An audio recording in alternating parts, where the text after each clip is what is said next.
Good morning, good afternoon, good evening, folks. Michael Zuber, one rental at a time, back with his good friend, student, and content creator for the amazing course, How to Get Started One Rental at a Time, Millennial Mike. How you doing, buddy? I'm doing good. Thanks for having me on. So you asked me a question off air that I'm like, nope, we got to make a video about this. So set it up and let's just see where it goes. Sure. So for any of you out there who've been following me, I have now just got my 10th unit. I'm waiting for my fourth card to come in the mail. There are 3 of them right here. I'm waiting for my fourth card to come in the mail. And what's happened to me over the last few years that I've been investing in real estate is that the more I talk about it and I chat with people that I know, people have started to pay attention to my success. I'm happy and thrilled to say that I am having success, but I'm getting questions now that I don't know how to respond to. And one of them is, Mike, I got a whole bunch of money sitting over here that I would love to invest, but I don't want to own real estate. I don't want to manage the real estate. I'm retired. What can you do for me? Can I lend you money? Can I borrow you money? How can I partner on a deal with you? And so I remember when I read Mike's first book, which this is his second book, but I have his first book downstairs, making my 19-year-old brother read it. In his first book, there it is. Mike does talk about one of his partnership programs, and I was hoping he could either elaborate on that or give me some ideas cleverly on a video that I can rewatch over and over again as to how I can answer these people, make use of their money to benefit them in a fair way, but also benefit me, but allow me to keep control. Yeah. So I've done two. So this is really what's called private money. Let's just kind of put the vernacular on it. You're right. You have friends and family who know you, trust you, all of this, that want to be a part of your journey and your success. Right. So the first thing I would tell you, Mike, to do is you need to figure out what you want, because I've borrowed private money, millions of dollars, 2 different times. 2010. My intention for my portfolio at that time was buy and hold. I did what was called BRRRR before it was a thing, right? Buy it, fix it up, rent it, refi out, just do it again and again and again.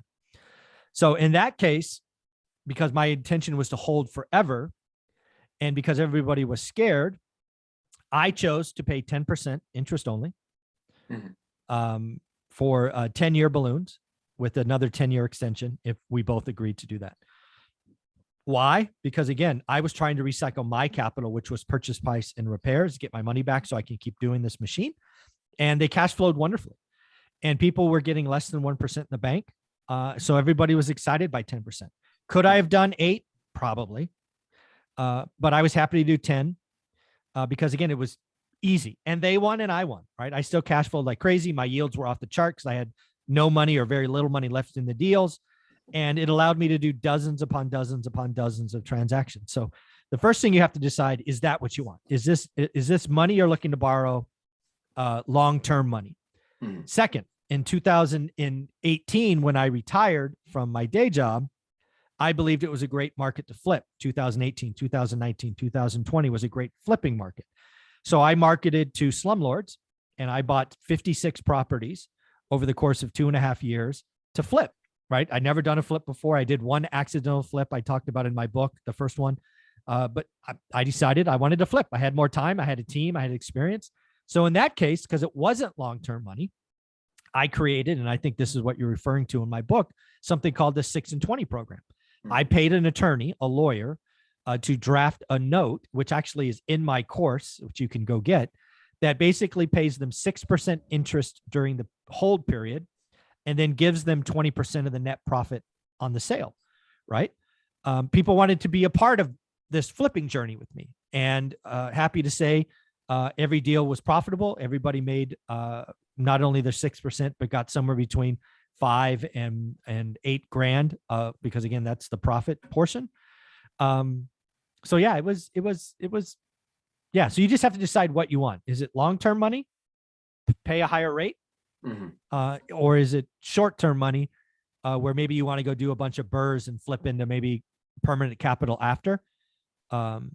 So those are the things that I think about. I think that's the first question you have to answer, Mike. What do you want? And then we go deeper. So do you have is it short-term or long-term money you want? I mean, so the first question in my mind is, what's the safest thing I can do to not lose anybody else's money? Because these are people that I actually care about, and I don't want to do something risky with their money. That's actually the first question at the top of my mind. From there. Yeah. So let's talk about it. So good, right? Because that's paramount. I would cut off my leg before I lost because these are Right. friends and family, right? I mean, like Right. aunts, uncles, grandmas, people I've known for 20 years. Mhm. So yeah, that is good. And let's just be clear. A lot of people don't feel that way. A lot of people like, oh, they're rich. They got it just sitting on the sidelines. If I lose it, who cares? Not good. So you have to figure out where your comfort level is. Mhm. So you've got to do the numbers, right? And you've got to be like not comfortable, but like ultra comfortable. So for example, maybe you do a long-term deal, and because you're in Gary, Indiana, and you know the market really well, you could cash flow, you could do a 12% yield. I'm just making this up, with 80% borrowed. Well, maybe you do 70% instead, right? You've got to have that extra cushion. You've got to lay out worst case scenario and see if you can live with the results. So it's probably under borrow if it's long-term money. That's kind of where I lean. Make it super like maybe the first one, 50% LTV. So you leave more of your money in the deal. Mhm. But as you get comfortable, that will probably go up.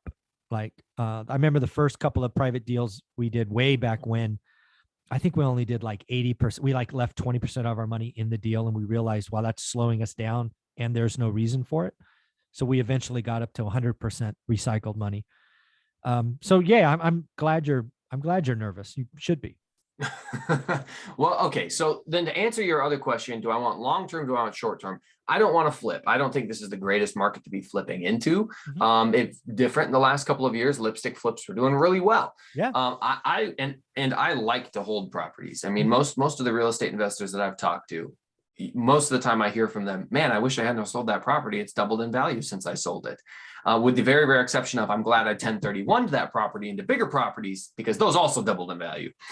So my goal would be, okay, how do I buy a property and then just keep it, Mhm. but still pay them, use their money, So your borrow money with 10% structure sounds a little more appealing. So you're saying like if I borrowed $100,000 Mhm. to buy a house, remodel it, I'm all in at 100 grand, then I'm going to pay them 10% of that 100 grand. So $1,000 a month Yeah. for Well, 10 yeah. I years. mean, simply, yeah. Simply Right. said, yeah. So For, again, for, what you might do in that scenario for your first one is only borrow 80 grand.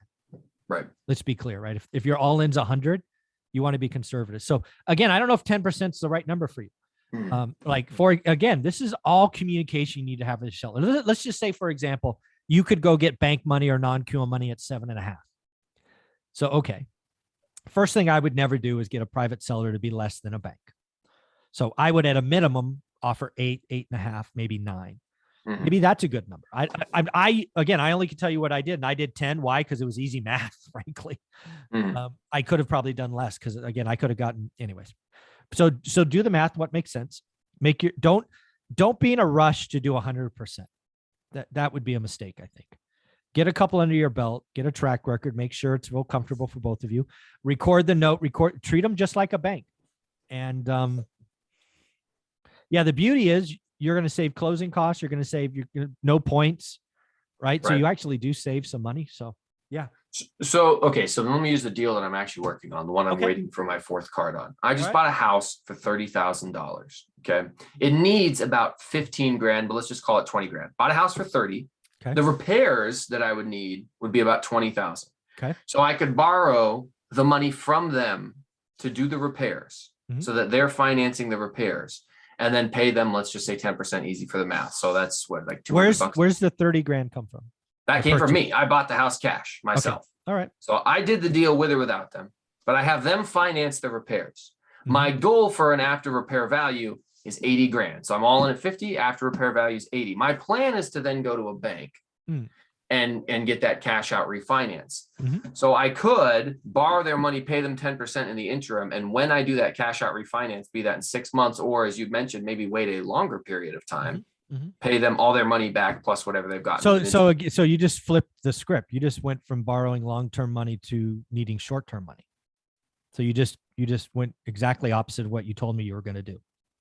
Well, again, my plan for me was to fund the repairs myself, get my money back as quickly as possible. Mhm. And so that's why I would go to a bank and try to cash out refinance. I don't Well- necessarily have to cash out refinance in 6 months. I could wait 5 years. I could wait 10 years. Well, again, you need to have a plan going in.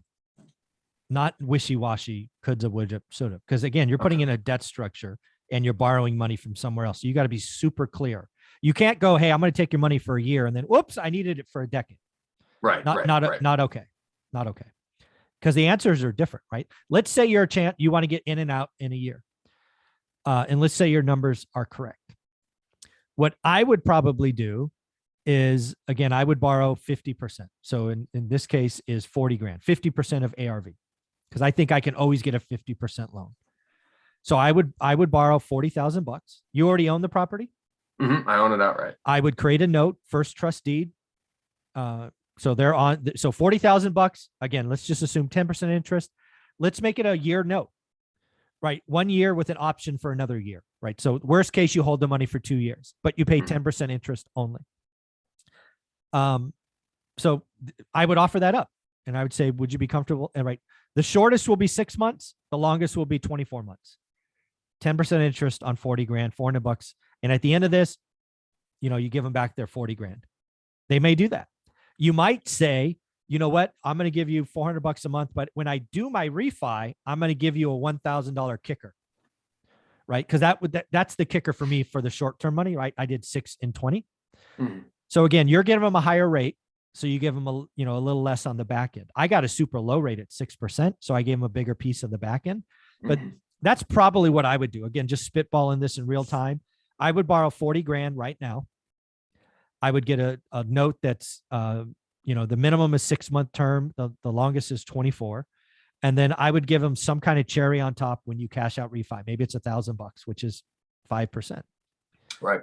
Something like that. And then you get 400 bucks. And again, so you're out of pocket in that example about 11 grand, right? 10 grand of purchase plus repair, plus the $1,000 kicker on the other side. Okay.